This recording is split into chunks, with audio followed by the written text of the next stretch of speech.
Hi friends, ನಮಸ್ಕಾರ, ಶುಭೋದಯ. ನಿಮಗೆಲ್ಲರಿಗೂ ಶುಚಿ ರುಚಿ ಅಡುಗೆ ಮನೆಗೆ ತಮಗೆಲ್ಲರಿಗೂ ಸ್ವಾಗತ. ಇವತ್ತು ಒಂದು ವೆಯ್ಟ್ ಲಾಸ್ ಜ್ಯೂಸ್, ನೆಲ್ಲಿಕಾಯಿಯ ಜ್ಯೂಸ್ ಮಾಡೋದು ಹೇಗೆ ಅಂತ ತೋರಿಸಿಕೊಡಲಿದ್ದೇನೆ. ಬನ್ನಿ ಹಾಗಾದರೆ ಹೇಗೆ ಮಾಡೋದು ಅಂತ ನೋಡೋಣ.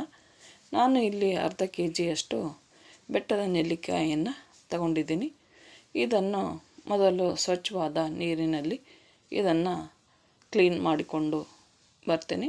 ಈ ಒಂದು ಬೆಟ್ಟದ ನೆಲ್ಲಿಕಾಯಲ್ಲಿ ಒಂದೊಂದು ಅಲ್ಲಲ್ಲಿ ಸ್ವಲ್ಪ ಕೆಟ್ಟು ಹೋಗಿರುತ್ತೆ. ಅದನ್ನು ಅಷ್ಟೇ ಭಾಗವನ್ನು ನಾವು ತೆಗೆದುಕೊಂಡು ಉಳಿದನ್ನು ಉಪಯೋಗ ಮಾಡಿಕೊಳ್ಳಬಹುದು. ಈಗ ಇದನ್ನು ನಾವು ಕಟ್ ಮಾಡಿಕೊಳ್ಳೋಣ. ಚಿಕ್ಕ ಚಿಕ್ಕ ಪೀಸುಗಳನ್ನಾಗಿ ನಾವು ಕಟ್ ಮಾಡಿಕೊಳ್ಳಬೇಕು. ಇದರಲ್ಲಿ ಬೀಜವನ್ನು ಬೇರ್ಪಡಿಸಬೇಕು. ಹೀಗೆ ಎಲ್ಲವನ್ನು ನಾನು ಕಟ್ ಮಾಡಿಕೊಂಡು ಬರ್ತೇನೆ.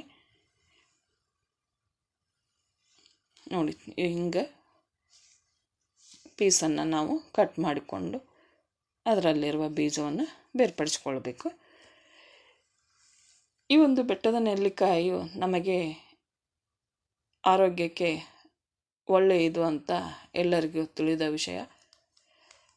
ಈ ಒಂದು ಆರೋಗ್ಯಯುತ ಆದಂಥ ಈ ಜ್ಯೂಸನ್ನು ನಾವು ತಯಾರು ಮಾಡಿಕೊಳ್ಳೋದು ಹೇಗೆ ಅಂತ ಈಗ ನೋಡೋಣ. ಇದಕ್ಕೆ ಇಂಗ್ರೀಡಿಯೆಂಟ್ಸ್ ಏನೇನು ಅಂತ ನೋಡಿಕೊಳ್ಳೋಣ. ಈಗ ಇಲ್ಲಿ ಒಂದು ಕಟ್ ಪುದೀನ ಸೊಪ್ಪು, ಒಂದು ಬೌಲ್ನಷ್ಟು ಕರಿಬೇವಿನ ಸೊಪ್ಪು, 3 ಇಂಚಿನಷ್ಟು ಹಸಿ ಶುಂಠಿ, 3 ಲಿಂಬೆಹಣ್ಣನ್ನು ನಾನು ತೆಗೆದುಕೊಂಡಿದ್ದೀನಿ. ಇನ್ನು ಇದಕ್ಕೆ ಉಳಿದ ಪುಡಿಗಳನ್ನು ಹಾಗೂ ಇದಕ್ಕೆ ಉಳಿದ ದಿನಸಿಯನ್ನು ನೋಡೋಣ. ಇಲ್ಲಿ 2 ಟೇಬಲ್ ಸ್ಪೂನ್ನಷ್ಟು ಅಡುಗೆ ಉಪ್ಪು ತಗೊಂಡಿದ್ದೀನಿ, 1 ಸ್ಪೂನ್ನಷ್ಟು ಬ್ಲ್ಯಾಕ್ ಸಾಲ್ಟು, 1 ಟೀ ಸ್ಪೂನ್ನಷ್ಟು ರೋಸ್ಟೆಡ್ ಜೀರಾ ಪೌಡರ್, ಇಲ್ಲಿ 2 ಸ್ಪೂನಷ್ಟು ಬಡೆ ಸೊಪ್ಪು, 2 ಸ್ಪೂನಷ್ಟು ಅಜ್ವೈನ್, 1 ಟೀ ಸ್ಪೂನ್ನಷ್ಟು ಕಾಳುಮೆಣಸನ್ನು ನಾನು ತೆಗೆದುಕೊಂಡಿದ್ದೀನಿ. ಈ ಎಲ್ಲ ಇಂಗ್ರೀಡಿಯೆಂಟ್ಸನ್ನು ನಾವು ಜ್ಯೂಸಿಗೆ ಉಪಯೋಗ ಮಾಡ್ಕೊಳ್ತಾ ಇದ್ದೀನಿ. ಇಷ್ಟು ಇಂಗ್ರೀಡಿಯೆಂಟ್ಸನ್ನು ಹಾಕಿಕೊಳ್ಬೇಕು ಈ ಒಂದು ವೆಯ್ಟ್ ಲಾಸ್ ಜ್ಯೂಸ್ ತಯಾರಿಸೋದಕ್ಕೆ. ಈಗ ಜಾರಿಗೆ ನಾನು ಎಲ್ಲ ದಿನಸಿಯನ್ನು ಹಾಕ್ಕೊಳ್ತಾ ಇದ್ದೀನಿ. ಇದು ನೆಲ್ಲಿಕಾಯಿ ತುಂಬ ಭಾಳ ಇದೆ, ಅದಕ್ಕಾಗಿ ನಾನು ಇಲ್ಲಿ ಅರ್ಧದಷ್ಟನ್ನು ಮಾತ್ರ ಜಾರಿಗೆ ಮೊದಲಿಗೆ ಹಾಕಿಕೊಳ್ತಾ ಇದ್ದೀನಿ. ಈ ಮೊದಲಿಗೆ ನಾವು ಎಲ್ಲ ಇಂಗ್ರೀಡಿಯೆಂಟ್ಸನ್ನು ಇದಕ್ಕೆ ಸೇರಿಸಿಕೊಂಡು ರುಬ್ಕೊಂಡು ಬಿಡೋಣ. ನಂತರ ಉಳಿದ ಬೆಟ್ಟದ ನೆಲ್ಲಿಕಾಯಿಯನ್ನು ಇನ್ನೊಂದು ಸರಿ ರುಬ್ಕೊಳ್ಳೋಣ. ನೋಡಿ, ಈಗ ಇಲ್ಲಿ ಅರ್ಧದಷ್ಟು ನಾನು ಪುದೀನ ಸೊಪ್ಪನ್ನು, ಕರಿಬೇವು ಸೊಪ್ಪನ್ನು ಹಾಕಿಕೊಂಡು ಶುಂಠಿಯನ್ನು ಕಟ್ ಮಾಡಿ ಹಾಕ್ಕೊಳ್ತಾ ಇದ್ದೀನಿ. ನಿಂಬೆಹಣ್ಣು ಕೂಡ ನಾನು ಕಟ್ ಮಾಡಿಕೊಂಡು ಅದರಲ್ಲಿರೋ ರಸವನ್ನು ಇದಕ್ಕೆ ಸೇರಿಸ್ಕೊಳ್ತಾ ಇದ್ದೀನಿ. ಸೇರಿಸ್ಕೊಂಡ ನಂತರ ಇದನ್ನು ಉಳಿದ ಎಲ್ಲ ಇಂಗ್ರೀಡಿಯೆಂಟ್ಸನ್ನು ಹಾಕಿಕೊಂಡು ಮಿಕ್ಸಿ ಜಾರ್ನಲ್ಲಿ ರುಬ್ಕೊಂಡು ಇದನ್ನು ಪೇಸ್ಟ್ ಮಾಡಿಕೊಂಡು ಇದನ್ನು ಒಂದು ಜಾಳಿಗೆಯಿಂದ ನಾವು ಸೋಸಿಕೊಂಡು ಇದರ ಜ್ಯೂಸನ್ನು ನಾವು ತೆಗೆದುಕೊಳ್ಬೇಕು.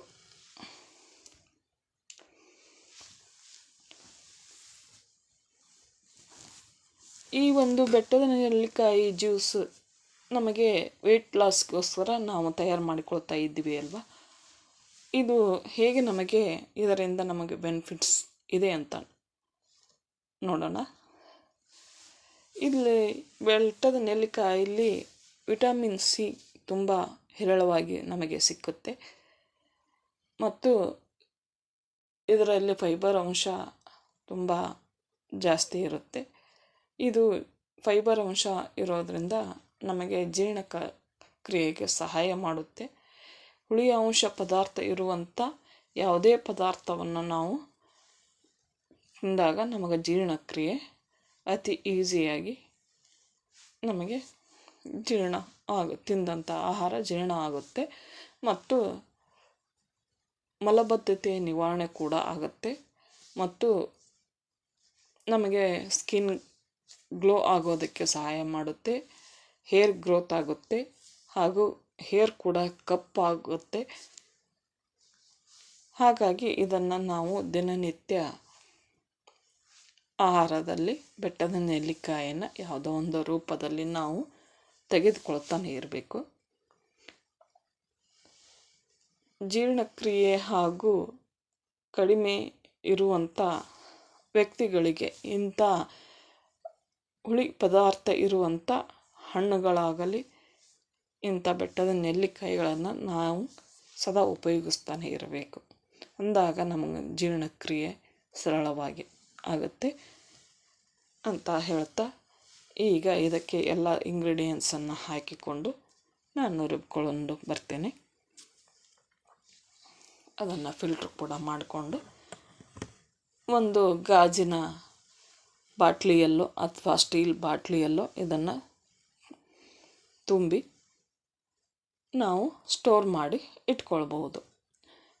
ನಾವು ಹೊರಗಡೆ ಇಡಬಾರ್ದು, ಫ್ರಿಜ್ಜಿನಲ್ಲೇ ಇಟ್ಕೊಂಡ್ರೆ ನಮಗೆ 1 ತಿಂಗಳವರೆಗೂ ನಾವು ಆ ಜ್ಯೂಸನ್ನು ಉಪಯೋಗ ಮಾಡಿಕೊಳ್ಳಬಹುದು.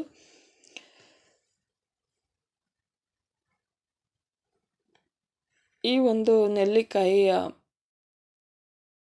ಇಂದ ಏನೇನು ರೆಸಿಪಿ ಎಲ್ಲ ಮಾಡಬಹುದು ಅಂತ ನಾವು ಮುಂದಿನ ವಿಡಿಯೋದಲ್ಲಿ ಒಂದೊಂದಾಗಿ ನೋಡ್ತಾ ಹೋಗೋಣ. ಈಗ ಜ್ಯೂಸನ್ನು ಮಾತ್ರ ನಾನು ತೋರಿಸ್ತಾ ಇದ್ದೀನಿ. ನೋಡಿ, ನಾನು ಈಗ ರುಬ್ಕೊಂಡು ಬಂದಾಯಿತು. ಇದನ್ನು ಈ ಒಂದು ಫಿಲ್ಟ್ರನ್ನು ಮಾಡ್ಕೊಳ್ತಾ ಇದ್ದೀನಿ.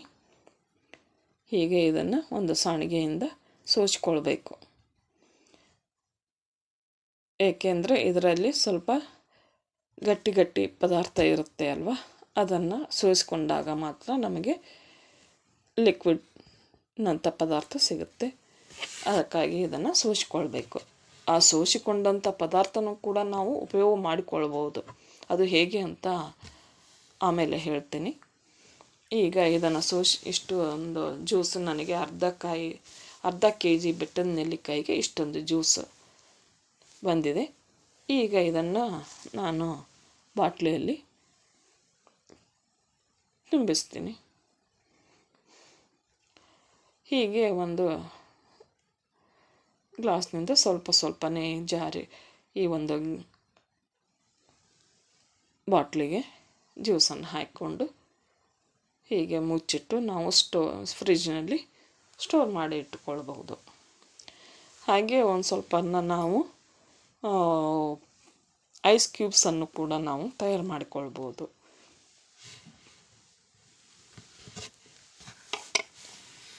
ಎರಡು ರೀತಿಯಿಂದಲೂ ನಾವು ಇದನ್ನು ಸ್ಟೋರ್ ಮಾಡಿಕೊಳ್ಬೋದು. ಐಸ್ ಕ್ಯೂಬ್ಸ್ ಪ್ರಮಾಣವನ್ನು ನಾವು ಜ್ಯೂಸ್ ಮಾಡುವಾಗ ಎಷ್ಟು ಪ್ರಮಾಣ ತಗೊಳ್ಬೇಕು, ಲಿಕ್ವಿಡ್ ನಾವು ಜ್ಯೂಸನ್ನು ನಾವು ಗ್ಲಾಸಲ್ಲಿ ಎಷ್ಟು ಪ್ರಮಾಣದಲ್ಲಿ ಹಾಕ್ಕೊಳ್ಬೇಕು ಅಂತ ಮುಂದಿನ ವಿಡಿಯೋದಲ್ಲಿ ತೋರಿಸ್ತೇನೆ. ಈಗ ಐಸ್ ಕ್ಯೂಬ್ಸನ್ನು ಮಾಡಲು ನಾನು ಜ್ಯೂಸನ್ನು ಕ್ಯೂಬ್ಸ್ ಟ್ರೇಗೆ ಹಾಕ್ಕೊಳ್ತಾ ಇದ್ದೀನಿ. ಈಗ ಜ್ಯೂಸ್ ತಯಾರಿಸೋಣ. ಬೆಳಿಗ್ಗೆ ಎದ್ದ ತಕ್ಷಣ ನಾವು ಹಲ್ಲು ಉಜ್ಜಿಕೊಂಡು ಬಂದು ಒಂದು ಗ್ಲಾಸ್ ಬಿಸಿ ನೀರನ್ನು ನಾವು ಫಸ್ಟಿಗೆ ಕುಡಿಬೇಕು. ನಂತರ ಈ ಜ್ಯೂಸನ್ನು ತಯಾರಿಸ್ಕೊಳ್ಬೇಕು. ಅದಕ್ಕೂ ಕೂಡ ಬಿಸಿನೀರನ್ನೇ ಉಪಯೋಗಿಸ್ಕೊಳ್ಬೇಕು. ನೋಡಿ, ಈಗ ಐಸ್ ಕ್ಯೂಬ್ಸ್ ರೆಡಿಯಾಗಿದೆ. ಈ ಒಂದು ಐಸ್ ಕ್ಯೂಬ್ಸನ್ನು ಎಷ್ಟು ಹಾಕ್ಕೊಳ್ಬೇಕು ಅಂತ ನೋಡೋಣ. ನಮ್ಮದು ಐಸ್ ಕ್ಯೂಬ್ಸು ಚಿಕ್ಕದಾಗಿ ಇದೆ. ಅದಕ್ಕಾಗಿ ನಾನಿಲ್ಲಿ 3 ಕ್ಯೂಬ್ಸನ್ನು ಗ್ಲಾಸಲ್ಲಿ ಹಾಕಿಕೊಂಡಿದ್ದೇನೆ. ಈಗ ನಾವು ಲಿಕ್ವಿಡ್ ಜ್ಯೂಸನ್ನು ಎಷ್ಟು ಪ್ರಮಾಣದಲ್ಲಿ ಗ್ಲಾಸಿಗೆ ಹಾಕ್ಕೊಳ್ಬೇಕು ಅಂತ ನೋಡಿ. ಇಲ್ಲಿ 10% ಮಾತ್ರ ನಾವು ಗ್ಲಾಸಿಗೆ ಜ್ಯೂಸನ್ನು ಹಾಕಿಕೊಳ್ಬೇಕು. ಈಗ ಇದಕ್ಕೆ ಕಾದ ನೀರನ್ನು, ಬಿಸಿಯಾದಂಥ ನೀರನ್ನು ನಾವು ಗ್ಲಾಸಿಗೆ ಹಾಕ್ಕೊಳ್ಬೇಕು. ಹೀಗೆ ಹಾಕಿಕೊಂಡು ಇಲ್ಲಿ ಇನ್ನೊಂದು ಮೇನ್ ಇಂಗ್ರೀಡಿಯೆಂಟ್ಸನ್ನು ನಾನು ಸೇರಿಸ್ಕೊಳ್ತಾ ಇದ್ದೇನೆ. ಏನಪ್ಪ ಅಂದರೆ ಜೇನುತುಪ್ಪ ಯಾಕೆ ಬಳಕೆ ಮಾಡಬೇಕು ಅಂದರೆ, ಅದು ಇಲ್ಲಿ ನಾವು ಈ ಜ್ಯೂಸನ್ನು ವೆಯ್ಟ್ ಲಾಸ್ಗೋಸ್ಕರ ನಾವು ಮಾಡೋದರಿಂದ ಇದಕ್ಕೆ ನಾವು ಜೇನುತುಪ್ಪವನ್ನು ಬಳಸ್ಕೊಳ್ಬೇಕು. ಅದು ಸ್ವಲ್ಪ ಒಗರಾಗಿ ಕೂಡ ಇರುತ್ತೆ. ಹಾಗಾಗಿ ಜೇನುತುಪ್ಪ ಸಿಹಿಯಾಗಿರೋದ್ರಿಂದ ಆ ಒಗರುತನ ಇದನ್ನು ಕಡಿಮೆ ಮಾಡುತ್ತೆ. ಅದಕ್ಕಾಗಿ ಇಲ್ಲಿ ಜೇನುತುಪ್ಪವನ್ನು ಸೇರಿಸ್ಕೊಳ್ಬೇಕು. ಹೀಗೆ ನೀವು ದಿನನಿತ್ಯ ಜ್ಯೂಸನ್ನು ಕುಡಿತಾ ಬಂದಾಗ ನಮಗೆ ವೆಯ್ಟ್ ಲಾಸ್ ಆಗ್ತಾ ಬರುತ್ತೆ. ಎಷ್ಟು ಪ್ರಮಾಣದಲ್ಲಿ ನಾವು ವೆಯ್ಟ್ ಲಾಸ್ ಮಾಡಿಕೊಳ್ಬೇಕು ಅಂತ ನಾವು ಅಂದ್ಕೊಂಡಿರ್ತೇವೆ, ಅಲ್ಲಿಯವರೆಗೆ ನಾವು ಈ ಜ್ಯೂಸನ್ನು ಕುಡಿದು ನಮ್ಮ ತೂಕದ ಪ್ರಮಾಣ ಕಡಿಮೆ ಆದಾಗ ನಾವು ಜ್ಯೂಸನ್ನು ಕುಡಿದೇನು ಇರಬಹುದು. ನೋಡಿ, ಇವತ್ತಿನ ಈ ಒಂದು ವಿಡಿಯೋದಲ್ಲಿ ನಾನು ಈ ವೆಯ್ಟ್ ಲಾಸ್ ಜ್ಯೂಸನ್ನು ನಿಮಗೆ ಎಲ್ಲರಿಗೂ ತೋರಿಸಿಕೊಟ್ಟಿದ್ದೇನೆ. ನೀವು ಮಾಡಿ ನಿಮ್ಮ ತೂಕವನ್ನು ಇಳಿಸಿಕೊಂಡು ಆರೋಗ್ಯದಿಂದ ಇರಿ ಅಂತ ಹೇಳ್ತಾ ಇವತ್ತಿನ ಈ ಒಂದು ವಿಡಿಯೋವನ್ನು ಮುಗಿಸ್ತಾ ಇದ್ದೀನಿ. ನಮಸ್ಕಾರ. ಬಾಯ್.